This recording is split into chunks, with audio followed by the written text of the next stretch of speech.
esalokhu ehlezi namakhosikazi akhe amabili, ehlezi nabasebenzi bakhona ababili, ehlezi namadodana akhe awu-11, uyabathatha ngolunye usuku,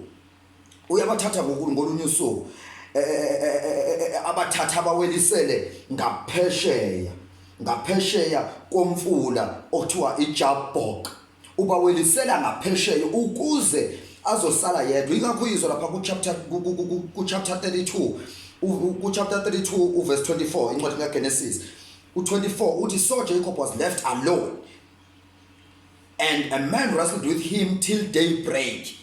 uJakobe ube nabo bonke laba bantu njengokuba nawe unabo labo bantu ozwana nabo. uJakobe naye waba nabantu ababeseduze kwakhe, kodwa kwaphoqa ukuthi ngelinye ilanga abathathe labantu abawelisele ngaphesheya ukuze kuzothi makufika ilanga lakhe lesibusiso limfika kahle eyedwa. Uyabona, kufana nomuntu othi phakathi endlini kaNkulunkulu athi edumisa kodwa abecabanga intombi emthandayo, kanti ikhona la endlini yokudumisa abecabanga intombi emthandayo. Lo muntu uthi edumisa kanti akasekho ekudumiseni, ugada ukuthi akangaze abhede, uyigadile ukuthi ngi-gentleman, uyigadile ukuthi ngilady, isoka lami lizozelingane uma sengingena kakhulu emoyeni kaNkulunkulu, akwe ngiyigadi. Manje leyo nto abanye abantu bayakwazi, kufanele abanye abantu ngesinye isikhathi bathathe abantwana babo. Uthathe nomntwana wakho umwelisele ngaphesheya usale wedwa, thatha imoto yakho uyiwelisele ngaphesheya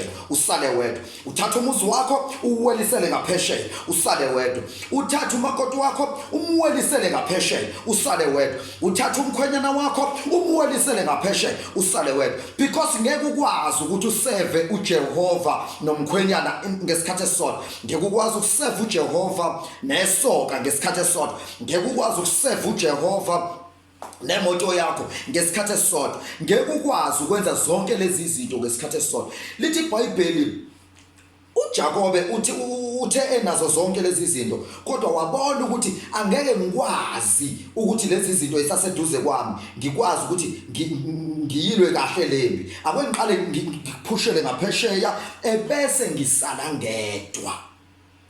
Uyangizwa? Ebese ngisala ngedwa. Lithi iBhayibheli uJakobe useyithathile zonke lezi zinto useyiwelise ngaphesheya. Okay, ngathi ngiyakubona ke nawe manje sewukhulile manje usukwazi ukuthatha umntwana wakho lo umthanda impela umthatha umwelisele ngaphesheya bese usala wedwa. Ngathi sengiyakubona manje usukhulile usukwazi ukuthatha manje umkhwenyana wakho umwelisele ngaphesheya bese usala wedwa nganeno. Verse 24, and he was left alone and a man wrestled with him till daybreak.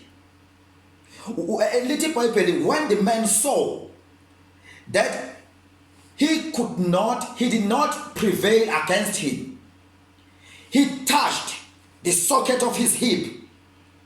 Then the socket of Jacob's hip was so painful, but Jacob waqhubeka walwa khona kunzima. I don't know what you are going through, but waqhubeka walwa yena khona sekunzima. And the Bible says he was limping.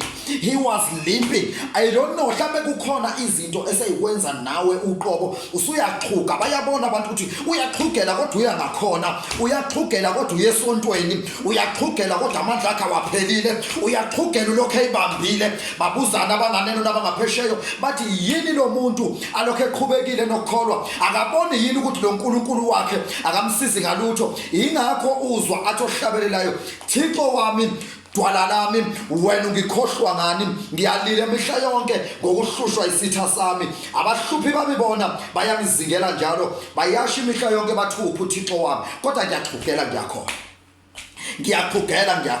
I don't know what you are going through. But ngiyabona ukuthi nawe uyaqhugela uyakhona. Ngiyabona ukuthi usewushayekile kodwa uyaqhugela uyakhona. Ngiyabona ukuthi yebo bathi izimpilo ngathi ziyanqoba kodwa uyaqhugela uyakhona.